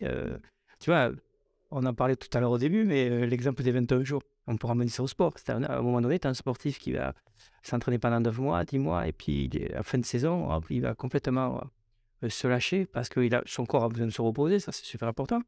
Mais plutôt que rentrer dans une récupération qui est plutôt saine, il va se lâcher au niveau alimentaire. Il va faire un peu n'importe quoi pendant 15 jours, 3 semaines, et quand il va revenir, du coup, qu'est-ce qui risque une blessure? Parce que son corps n'est pas du tout habitué à ça. Il sera sur surcharge pondérale parce qu'il aura pris beaucoup de poids pendant ces 3 semaines, et après, il va mettre beaucoup de temps en fait à rentrer dans son métier parce qu'il va falloir que son corps et son cerveau fassent beaucoup d'efforts pour rentrer là-dedans. Et ça, moi, je rencontre encore des sportifs ou des entraîneurs qui disent à leurs sportifs, tu sais, la saison elle est terminée, là, il faut que tu t'éclates, il faut que... Non, en fait, tu peux pas dire ça à ton athlète, pas plus. Son corps, il doit se reposer, là, en fait. Il a fait 10 mois, 11 mois d'efforts, il doit se reposer, rentrer en phase de récupération importante. S'il va faire la Java, qu'il mange n'importe quoi et qu'il boit de l'alcool, il est en train de créer un stress, et dès qu'il va reprendre, tu es sûr qu'il va à la casse. je suis désolée Rémi, mais là du coup j'ai envie de rebondir sur deux personnes sportives du coup, euh, qui elles avaient besoin de s'éclater et de faire n'importe quoi. Souleymane Diawara et comment il s'appelle le basketteur de la NBA, le grand qui était avec Madonna. Oui, ouais, qui joue avec au Chicago. Ouais, Comment il s'appelle? Michael Jordan. Comment il s'appelle? Oui, je vois très bien. tu vois c'est qui le blond hyper stylé. Tout tatoué. Comment il s'appelle Rémi? C'est la remesse, ça va, ouais. Ça va dire. Ouais. Et ben, tu vois, Souleymane Diawara, lui, en fait, à un moment donné, son coach lui avait dit, enfin, ils ont essayé de le recadrer en disant, bon, bah voilà, non, faut arrêter de déconner, tu sors pas tous les week-ends, tu sors pas, tu vas pas. Et puis, il s'est recadré un petit peu. Et puis, ils se sont rendus compte que ses performances, en fait, étaient en chute libre après ça. Et son coach lui a dit, bon, bah écoute, c'est quoi, reprends ton truc, fais ton truc, moi, je veux juste que sur le terrain, ce soit opérationnel. Et puis, il reprend son rythme de vie et en fait, boum, ça repart. Et donc, pour lui, en l'occurrence, Ouais. voilà. Et l'autre, donc, du coup, que je ne sais plus son nom, et ben, lui, c'était pareil. Lui, il faisait la Java, etc. Il était toujours en confrontation avec ses coachs, mais au final, bah, ça fonctionnait hyper bien. Mais ouais. Après, C'est Dennis Rodman. après maintenant, moi, tu vois quand même les exemples quand même qu'on voit maintenant, moi, tu vas voir Ronaldo, tu vas voir quand même des joueurs qui sont, ou des sportifs qui sont vraiment au top niveau mondial et qui se démarquent vraiment du reste. Quand tu les observes, ils sont tous dans des modèles quand même de discipline, d'hygiène, où ils sont très très performants et donc ça reste des modèles. Ça reste des modèles, mais justement là, c'est assez récent. C'est que même ces personnes-là, on a l'impression qu'elles mentalement et qu'elles sont suivies, que tout va bien. Mais par exemple, récemment, il y a Cristiano Ronaldo qui a parlé et qui a dit, là, j'ai été au plus bas, des choses que j'avais jamais vécues. Et je me suis rendu compte de certaines choses que maintenant. Alors que des sportifs comme ça, on pensait que, enfin, Cristiano Ronaldo, on pensait que c'était vraiment carré à ce Oh, niveau. ouais, moi, on a l'impression que c'est une machine de guerre, hein, parce que au niveau physique et même au niveau mental, mais il est comme tout le monde, tu vois. Moi, je pense qu'il y a très peu de gens qui peuvent imaginer la pression qui est autour de lui, quoi. Ah, mais tu vois, moi, personnellement, C'est quelqu'un qui se protège beaucoup, ouais. on parle beaucoup de sa discipline, mais on connaît sa discipline sportive. On n'a pas accès à toute sa vie. Et en l'occurrence, ses émotions au-delà du sport, bah, la preuve en est, il a vécu quelque chose de très difficile. Et au final, ça a été compliqué à gérer parce que les gens avaient tellement l'habitude qu'il ait une discipline sportive, justement, qu'on ne l'attendait pas dans le côté émotionnel. Et pourtant, c'était humain. Et il s'est retrouvé avec énormément de personnes à dos, alors que si ça avait été une autre personne, en fait, bah, c'était juste logique, en fait, Ouais. qui trébuche avec un événement pareil. Enfin, la perte d'un enfant, c'est quand même... C'est pareil, hein, tu vois, mais parce que c'est lui, du coup, le personnage. Mais il est quand même sorti grandi de cette histoire, parce que tu vois, derrière, il a eu quand même un comportement vis-à-vis du public et tout de suite, il a répondu de façon intelligente. Donc, il a eu la bonne réaction, mais après, il faut qu'il le gère, tout ça. Tu vois, je veux dire, le mec, après, il est chez lui tout seul. Ça. Il est suivi par je sais plus de combien de millions de personnes sur Internet. C'est le mec qui est le plus suivi au monde. C'est un mec qui se bouge une oreille, tout le monde le sait sur la planète. C'est hyper compliqué. Donc, il vit une émotion hyper en enfant, le mec. Si tu veux, il a une émotion qui est. Bah, à un moment donné, il ne peut pas maîtriser son émotion, donc il l'exprime. Il faut exprimer ses émotions. On lui reproche, quoi. Et c'est ce que j'ai dit, c'est Donc, même lui, c'est un homme, en fait. Normal. ça, c'est quand tu rentres chez lui, au final, et c'est ce qui est aussi souvent repris. Quand on est avec des gens, tout va bien, mais une fois qu'on est seul chez soi, Alors, c'est un homme normal, je sais pas, mais c'est un homme. Après, voilà, on n'imagine pas la pression qu'il a. Donc, je persiste à dire que c'est quelqu'un qui mentalement est très très fort parce qu'il faut le gérer tout ça. Voilà. il y a une petite dernière chose. Tu as dit que les gens pouvaient venir te voir quand ils sont vraiment au fond du fond, quand ils se rendent compte, mais il y a aussi quand leur corps leur montre, tu l'as évoqué aussi, parce que le corps parle aussi. Oui, alors moi je dissocie pas le corps de l'esprit parce qu'on ne dissocie pas le corps de l'esprit. Ouais, le corps parle, évidemment, tout. Alors, moi j'ai tendance à dire que tout part du corps, hein, il faut écouter ton corps. Voilà, donc si tu es concentré sur ta respiration et sur ton cœur, tout de suite tu vas prendre conscience de ton corps. Et toute l'information, tout ça, ça remonte, mais tout ça c'est lié, tu vois. On a un système nerveux central qui fait un système nerveux autonome, tout ça c'est relié, tout est relié dans le corps. Donc, qu'est-ce qui amène l'information à un moment donné? L'information elle arrive de partout. Ça va être traité par le cerveau, ça va être traité par le corps, par des parties du corps. Donc, il faut être conscience de ça.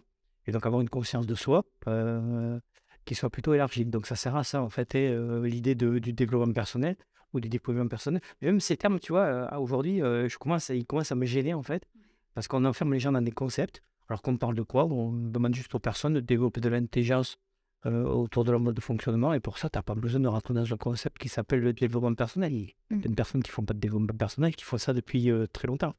Et c'est pas pour ça qu'elles disent qu'elles font du développement personnel. Elles ont juste une conscience d'elles-mêmes, elles ont envie d'être bien, et quand elles ne sont pas bien, ben ouais, chercher l'info, quoi. C'est ça. Mais ça, c'est ce que je disais tout à l'heure, je reviens dessus. Ça, c'est vraiment les dérives, en fait. Parce que finalement, le bien-être, on n'a attendu personne pour y être depuis des années. Et maintenant, oui, non, concept bien-être, healthy, développement personnel, il y a plein de choses. Bah, loi de l'attraction.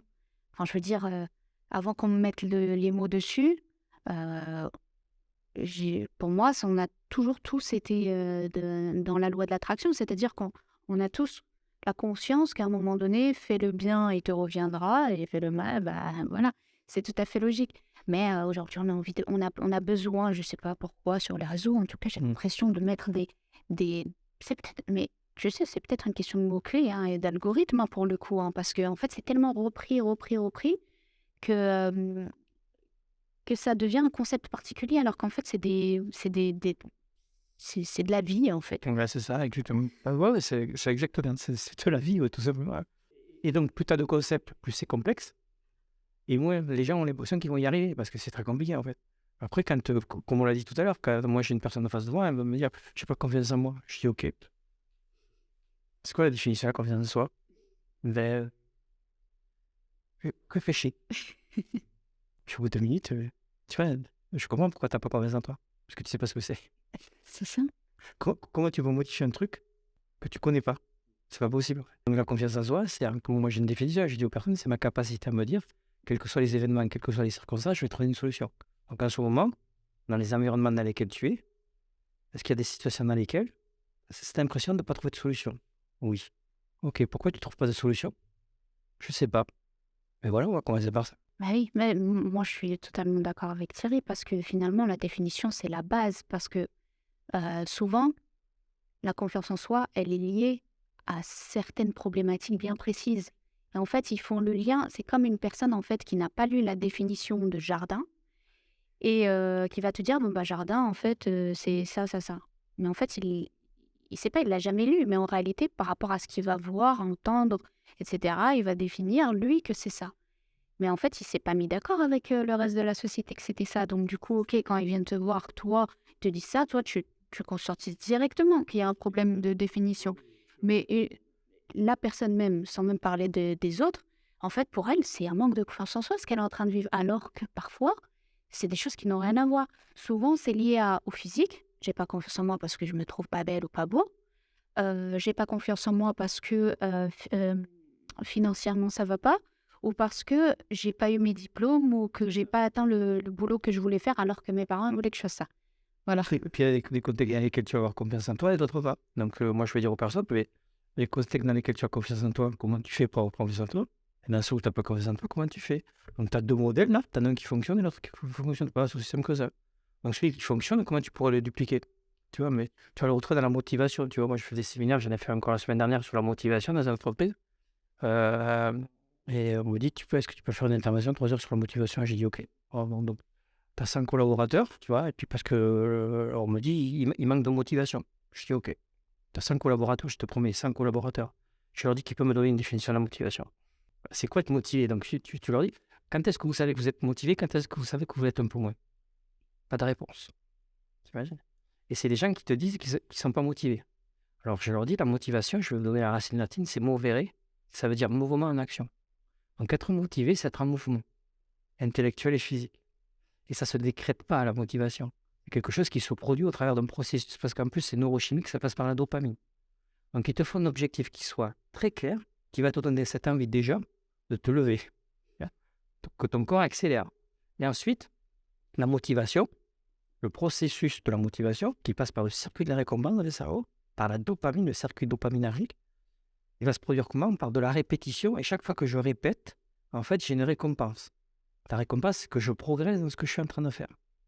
Donc, j'ai envie d'y repartir. C'est ça la motivation. Être motivé, c'est avoir cette capacité à reproduire les efforts pour arriver au résultat que je veux obtenir. Donc, je dis ça aux personnes. Et je leur dis, et pour ça, il faut que l'objectif que vous avez, il ait un sens pour vous. Donc, pour qui ça a du sens, ici, là, de venir au bureau le matin quand tu se lèves. C'est quoi le sens que tu donnes à ton métier? Pourquoi tu aimes bosser? Au-delà de venir chercher un salaire. Parce que si c'est que ça, à mon avis, ça ne va pas suffire à ce que tu sois motivé. Donc, c'est quoi les compétences intellectuelles, comportementales, émotionnelles que tu es en train de développer dans ton boulot, que tu vas pouvoir dupliquer dans tous tes environnements de vie pour mettre du gain dans tout ce que tu fais, du coup, être un peu plus heureux. Tu vois, c'est un travail c'est basique. Hein. Mais c'est parfois dans le plus simple qui est le plus compliqué. C'est pour ça que depuis le début, on en revient à chaque fois que d'un moto. Donc, tu fais un exercice, tu leur dis, ben voilà, alors ce qu'on va faire ce que j'appelle une détermination objectif. Je vais vous poser 10 questions. Au travers des 10 questions, on va identifier très rapidement quels sont vos blocages, quelles sont vos croyances sédentaires et limitantes. Bon, bref, un travail de coaching. Mais déjà, de définir l'objectif précisément qui a du sens pour toi, c'est compliqué.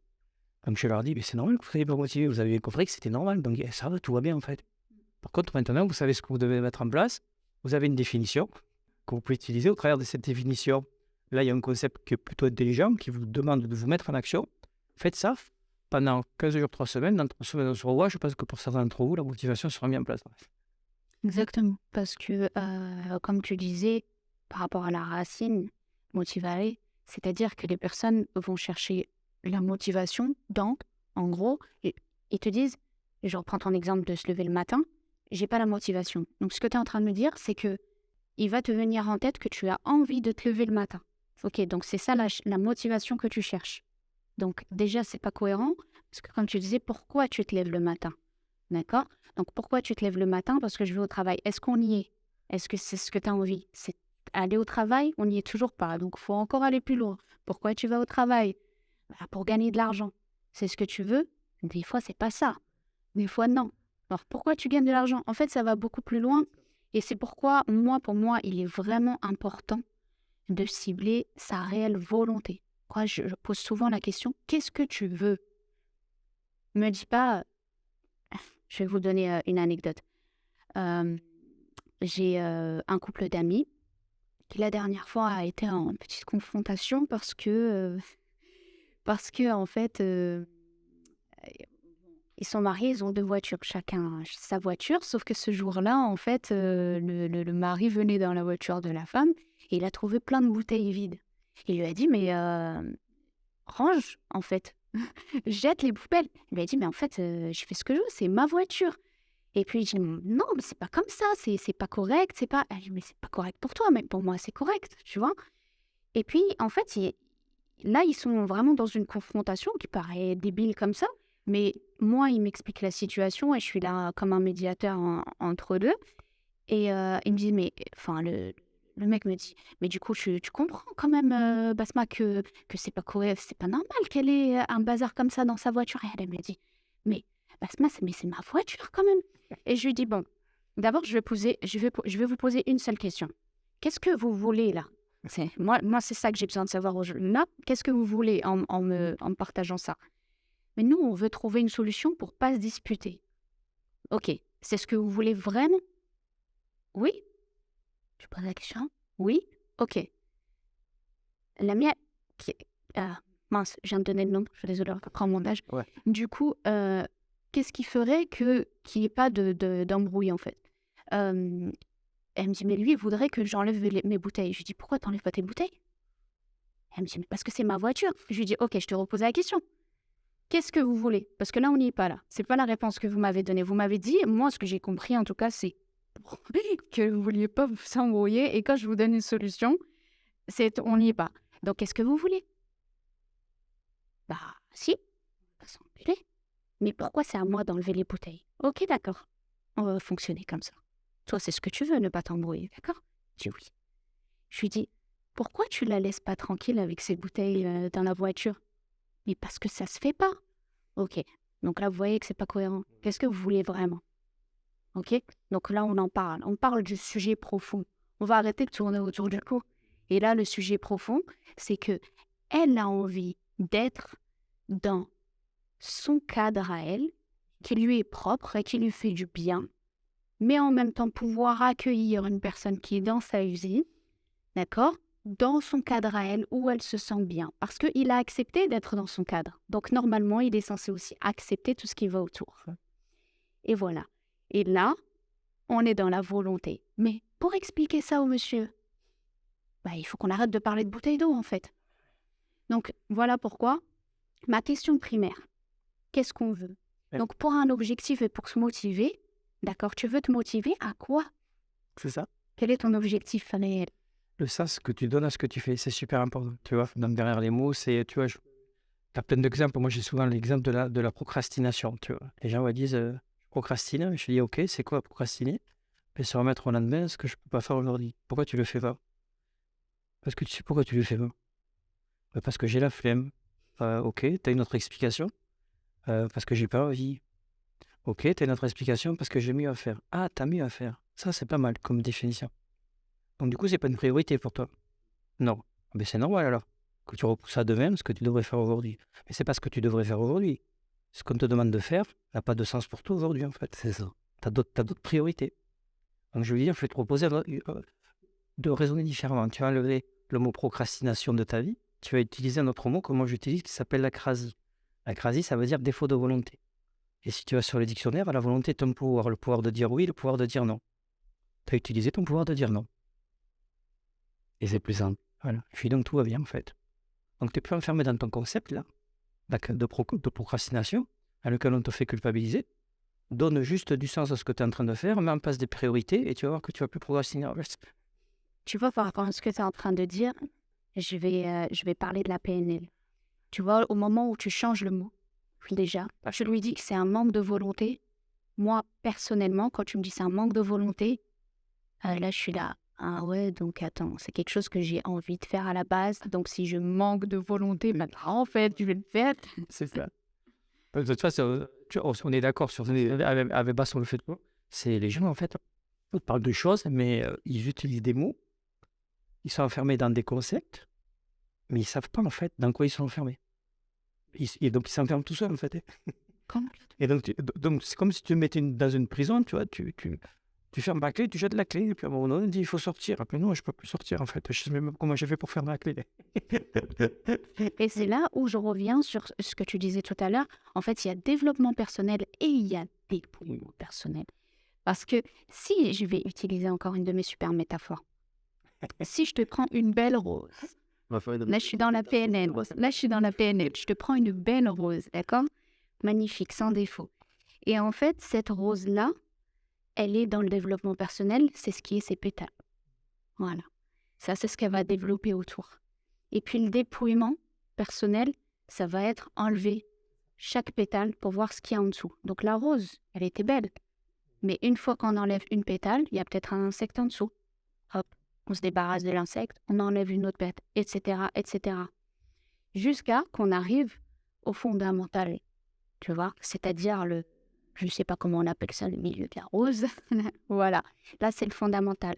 Et en fait, on peut toujours créer les pétales autour du fondamental. Par contre, si on enlève le fondamental, là, il n'y a plus rien. C'est ça, il faut aller chercher l'info. Tu vois, moi j'ai démarré le développement personnel par la PNL. J'ai passé tous les niveaux jusqu'à être enseignant. Puis après, quand tu fais la PNL, tu t'intéresses à l'hypnose parce que la PNL a été notamment modélisée à partir de l'hypnose. Donc, j'ai passé tous les niveaux. Je suis enseignant en hypnose ericksonienne, hypnose emmanuelle, enfin, plusieurs activités d'hypnose. Et puis après, quand tu es dans l'hypnose, tu dis, tiens, on te parle de conscient, de subconscient. Tu dis, ouais, ok. Je vais quand même aller m'intéresser aux neurosciences pour savoir quand un schéma se met en place, comment il se met en place en fait. Depuis quand, comment ça se passe au niveau neurologique. Et là, tu prends de l'information. Ah ouais, ok. En fait, c'est peut-être pas inconscient, c'est peut-être préconscient. C'est juste des apprentissages sur lesquels on peut mettre de l'intelligence. Donc, on peut déprogrammer, reprogrammer la neuroplasticité, la neurogénèse. Ah ouais, ok. Donc, tu prends conscience de ça. Et puis après, tu te dis, tiens, c'est bizarre des fois quand je discute avec des personnes, je leur propose de se mettre en action. Ils arrivent par exemple des blocages. Ah, tu fais quoi? Tu vas t'intéresser un peu à la psy, puis à la psychopathologie. Donc, j'ai été me former à la psychopathologie. Donc, à un moment donné, tu vas te former. Tu vas juste chercher de l'info. Moi, c'est ça que je fais en fait. Et donc, c'est ce que je te propose aux gens. Je leur dis, moi, ce que je vous propose, moi, j'ai aucune solution et je ne vais vous donner aucun conseil. Je vais juste vous transmettre les informations que j'ai, de la manière dont je les ai utilisées pour moi et je les utilise avec les autres. Après, vous en faites ce que vous voulez. C'est ça, c'est tout. Justement, vous avez parlé de mots, motivation notamment, qui en fait partie. J'ai sélectionné quelques mots. Ok. Vous allez, Thierry et Basma, me dire un peu les mots que vous retenez le plus dans cette liste-là et ceux que vous pensez vraiment les plus importants quand vous parlez de fondamental. Il y a mental, émotion, stress, doute, peur, approche, échec, motivation, essayer, sens, réussite et réflexion. À toi l'honneur. En fait, ils peuvent tous me parler à un moment donné, donc c'est compliqué de faire une sélection. Je pourrais t'en parler tous un par un, mais du coup, ça dépend dans quel sens. Les mots dans le projet, vraiment, selon toi, dans Green, vraiment, qu'est-ce que tu ressors de plus important? S'il y avait un mot, ça devait sélectionner un mot ou deux mots, c'est ça? C'est ça. D'accord, ok. Par rapport, Parler de fondamental, juste. par rapport, tu vois, à ce qu'on disait sur la motivation, je vais pas choisir la motivation. Je vais choisir essayer pour la mentalité Green Changers parce que essayer, c'est d'abord entrer en action, du coup, et tenter quelque chose. Est-ce que ça va t'aller ou pas? Donc, on essaye. Ça va être le mot, tu vois. Ensuite, je dirais mental et émotion. Parce que il va falloir passer par le mental et les émotions de manière... Voilà. Et puis, voilà, je pense que je choisis ces trois-là. Du coup, elle va tout dire. C'était les mêmes? Eh bien, ouais, parce que si tu veux, une pensée elle va provoquer une émotion qui va même provoquer une action et qui va provoquer un résultat. D'accord? Tout à l'heure, on a parlé de motivation, c'était pas la racine latine d'émotion, c'est la même en fait. Et vous verrez, émotion, c'est un message qui est envoyé par le corps, donc c'est un message qui est en mouvement. Et tout passe par les émotions. C'est l'émotion qui va te mettre en action. Si tu es dans une émotion de joie, ça va te mettre dans un type d'action. Si tu es dans une émotion de stress, dans un autre type d'action. Donc, l'émotion que tu es en train de vivre, elle est adaptée ou pas à ce que tu es en train de vivre. Il n'y a pas d'émotion négative ou positive, il y a une émotion qui va te permettre de mettre en place l'action qui va t'amener au résultat que tu as envie d'avoir. Voilà. Donc, tu vois, autour des mots, c'est super important de mettre des définitions. Et je crois que là, on a identifié quelque chose de super important. Je pense qu'on a eu le faire naturellement, basse, mais je crois qu'une de nos priorités, ça sera sur le concept des Green Changer. Autour de tout ce qu'on va dire, c'est à chaque fois de revenir pour les gens sur les définitions. Ouais. Et d'ailleurs, je vais en rajouter un de mots que je pourrais utiliser comme quatrième, mais peut-être le plus important pour moi, c'est l'éducation. Et l'éducation, du coup, je vais revenir sur l'étymologie qui est educare. Et donc, sortir d'eux. Et donc, en fait, l'éducation, comme on la voit aujourd'hui, c'est vraiment prendre, avaler du contenu, avaler des leçons et tout ce qu'on peut en dire. Mais en fait, la vraie éducation, c'est avoir en fait la capacité de faire sortir de toi quelque chose ou de faire sortir de quelqu'un quelque chose. Et voilà, c'est le but profond. Moi, je vais pas rajouter alors, du coup, si tu veux, c'est imagination. Parce que celui-là, je l'utilise tout le temps. Tu vois, aujourd'hui, on sait que le cerveau, grâce aux neurosciences, ça ne fait pratiquement pas la différence entre une expérience imaginée et une expérience réellement vécue. Donc, tout ce que tu te dis est vrai pour ton cerveau, on le sait. Et moi, je travaille beaucoup sur ça, bien évidemment, et notamment en hypnose, on travaille beaucoup l'imagerie motrice, la visualisation, mais pas comme motrice, c'est-à-dire qu'on va utiliser toutes les parties du corps, et puis la façon d'être debout, assise, bon, bref, ça va dépendre des sportifs ou des personnes que j'accompagne.